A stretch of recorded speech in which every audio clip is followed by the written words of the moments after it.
Selamat berjumpa kembali dalam layanan audio Sahabat Seperjalanan. Hari ini adalah hari Rabu 15 Mei 2024. Tema renungan saat teduh kita dengan judul Kedaulatan yang Sempurna. Firman Tuhan terambil dalam Yehezkiel 10 ayat yang pertama sampai dengan kedua. Lalu aku melihat sungguh di atas cakrawala, yang di atas kepala kerub, tampak di atas mereka sesuatu yang menyerupai tahta, yang seperti permata lazurit kelihatannya. Maka ia berkata kepada orang-orang yang berpakaian lenan itu, masuklah ke dalam kerut dari antara roda-rodanya, dan penuhilah rangkup tanganmu dengan bara api dari tengah-tengah kerut itu, dan hamburkanlah ke atas kota itu. Lalu aku melihat dia masuk. Mari kita berdoa. Bapa di dalam surga, kami menemukan banyak sekali bagaimana Allah menyampaikan kebenaran firman Allah dengan simbol-simbol, sehingga kebenaran firman Tuhan itu menjadi mudah dipahami. Dalam nama Tuhan Yesus kami berdoa, amin. Shalom sahabat seperjalanan yang dikasihi Tuhan. Berkenaan di dalam perjanjian lama, Alkitab belum secara lengkap ditulis, apalagi dengan media yang sangat terbatas di masa lalu. Maka Allah seringkali memberikan pernyataan kehendaknya, perintahnya, keinginannya, kasih dan cintanya melalui penampakan-penampakan langsung dan juga melalui simbol-simbol yang dipakai. Termasuk pada bagian ini kita bertemu dengan simbol kerub, yaitu malaikat.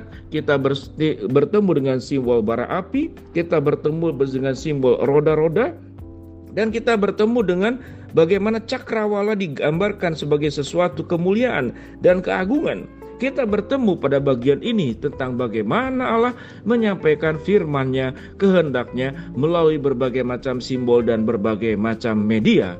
Apa yang kita akan lihat di sini tentang kedaulatan Allah yang sempurna? Mari kita lihat. Lalu aku melihat sungguh di atas cakrawala, yang ada di atas kepala kerub, tampak di atas mereka sesuatu yang menyerupai tahta, yang seperti permata lazurit kelihatannya. Kita bertemu dengan cakrawala. Cakrawala itu adalah lambang ketinggian. Kemudian kita bertemu dengan permata lazurit. Itu adalah lambang kemuliaan, lambang sesuatu yang luar biasa. Kemudian dikatakan tentang tahta. Tahta berarti ada pribadi yang punya kedaulatan dan kuasa yang sangat luar biasa. Lalu ada catatan dikatakan berpakaian lenan. Lenan adalah kain yang begitu mahal, kain yang juga melambangkan tentang yang biasanya dipakai oleh para raja, para pembesar. Di sini berbicara juga tentang kedaulatan. Dan yang satu hal yang penting, bagaimana kedaulatan seseorang itu dengan luar biasa dalam hal ini dikenakan kepada Allah. Dan Tuhan memanggil kepada Nabi Yehezkiel dalam penglihatannya, dikatakan, engkau penuhilah rangkup tanganmu dengan bara api dari tengah-tengah kerub itu, dan hamburkanlah bara api ke atas kota itu. Di sini berbicara tentang penghukuman dan penghakiman Tuhan. Sampai titik ini kita belajar tentang kedaulatan Allah yang sempurna. Allah yang menguasai angkasa, Allah yang menguasai seluruh tempat, dan digambarkan dengan cakrawala. Allah yang punya tahta, di atas dia tidak ada lagi yang lebih tinggi, sehingga kita bertemu dengan kata yang namanya itu tahta. Kita pun juga bertemu dengan kata-kata lain, yaitu dikatakan bara api yang dihamburkan kepada kota itu sebagai sebuah hukuman. Kalau kita memang memaknai tentang kebenaran firman Allah, ada sebagian mengatakan bahwa perjanjian lama itu lebih banyak berbicara tentang hukuman Tuhan. Kemudian perjanjian baru dikatakan lebih banyak bicara tentang kasih Tuhan. Tetapi sesungguhnya tidak demikian. Di dalam perjanjian lama ada kasih dan hukuman Allah. Di dalam perjanjian baru pun ada kasih dan hukuman Allah. Kalau kita membaca di dalam perjanjian baru, bukankah kita bertemu dengan akhir zaman? Bagaimana orang-orang itu akan ditunggang balikan?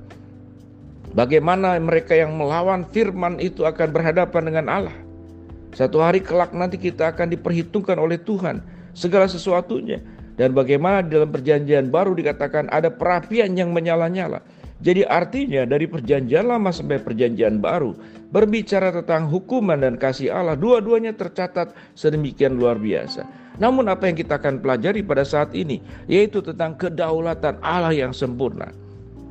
Apa itu kedaulatan? Di atas Tuhan tidak ada lagi yang lebih tinggi. Kedaulatan itu artinya keputusan sesungguhnya yang tidak bisa diintervensi oleh siapapun, itu berasal dari Allah. Tatkala Allah punya keinginan dan membuktikan kasih-Nya, itu kedaulatan Allah. Bagaimana kita menerima kasih Allah, bagaimana kita menerima anugerah Tuhan yang luar biasa. sehingga kita ditebus oleh darah Kristus, diselamatkan jiwa dan roh kita. Dan juga di dalam Tuhan kita diberkati oleh Tuhan dengan berkat-berkat yang kita butuhkan, karena kita masih hidup di dalam dunia secara fisik dan kita pun masih terikat oleh tubuh secara fisik. Kita menginginkan kesehatan dari ujung rambut sampai ujung kaki kita. Itu pun juga kasih dan berkat Allah. Tuhan juga menjaga organ-organ tubuh kita, sehingga kita boleh memiliki usia dari tahun ke tahun, diberi kesehatan oleh Tuhan. Itu pun juga berkat dari Allah. Perlindungan dari Tuhan, dari bahaya, dari ancaman, dari peristiwa, dari musibah. Dan itu dibuktikan, itu pun bentuk daripada kasih Allah.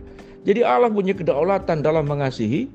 Allah pun punya kedaulatan di dalam menghukum siapapun yang ingin Dia hukum dengan kebijaksanaannya, dengan hikmatnya. Hal ini tidak ada orang yang bisa menahan. Kalau Allah mau mengasihi, tidak ada yang bisa menahan. Tapi kalau Allah mau menghukum, juga tidak ada yang bisa menahan. Karena itu ada di dalam kedaulatan Allah. Cakrawala, kerup yang dikatakan di dalam firman Tuhan ini, nyala api yang dikatakan di dalam kitab Yehezkiel yang kita baca tadi, pasal 10 ayat pertama sampai kedua. Apalagi kalau kita membaca seluruh kitab tentang Yehezkiel. Di sini berbicara tentang kedaulatan Allah. Untuk apa? Untuk membuat manusia itu kembali ke dalam pertobatan. Termasuk bangsa Israel yang terjadi pada waktu itu. Kita tahu dengan jelas Nabi Yehezkiel dipakai oleh Tuhan waktu dia usia 30 tahun. 5 tahun sebelumnya dia bergumul untuk hal tersebut. Dia dibuang kemudian oleh kerajaan Babel, keluar. Sampai kemudian dipakai oleh Tuhan secara luar biasa. Sahabat seperjalanan, mari kita belajar tentang hal ini. Kalau Allah punya kedaulatan atas hidup kita, apa yang kita harus lakukan? Yang pertama, kita mempercayai kedaulatan Tuhan. Tidak ada satupun pribadi di dalam dunia ini yang lebih besar dari Tuhan. Sehingga sewaktu kita mempercayai kedaulatan Tuhan, maka kita juga bisa menyerahkan, bersandar hidup kita kepada kedaulatan Tuhan.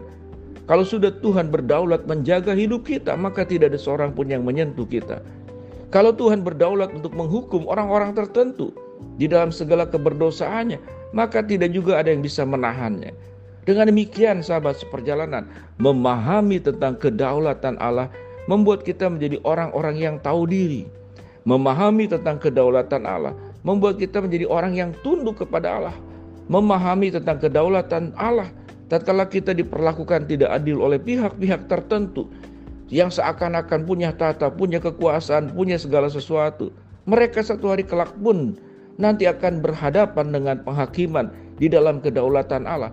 Firman Tuhan berkata, kalau Tuhan mau menghukum, maka Nabi Yehezkiel cuma membentangkan tangannya, di tangannya ada bara api dan api itu ditumpahkan. Firman Tuhan katakan kepada kota yang Tuhan mau hukum. Dengan demikian sahabat seperjalanan, mari kita belajar. Kita memahami bahwa kedaulatan Allah adalah yang paling sempurna. Kedaulatan Allah adalah yang paling tinggi dan tidak ada yang lain. Dengan demikian kita punya rasa aman bersama berjalan dengan Tuhan dan kemudian hidup bersama dengan Tuhan di dalam ketaatan. Mari kita berdoa. Bapa dalam surga, terima kasih buat kebenaran firman Allah yang sudah kami pelajari. Hamba-Mu berdoa buat sahabat seperjalanan yang sedang sakit, Tuhan jamah sembuhkan. Sahabat seperjalanan yang sedang menghadapi masalah, Tuhan bukakan jalan. Sahabat seperjalanan yang sedang berdoa mengharapkan sesuatu, Tuhan kabulkan dengan cara dan waktunya Tuhan.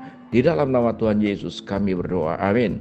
Shalom sahabat seperjalanan, ingat kedaulatan Allah adalah yang paling sempurna.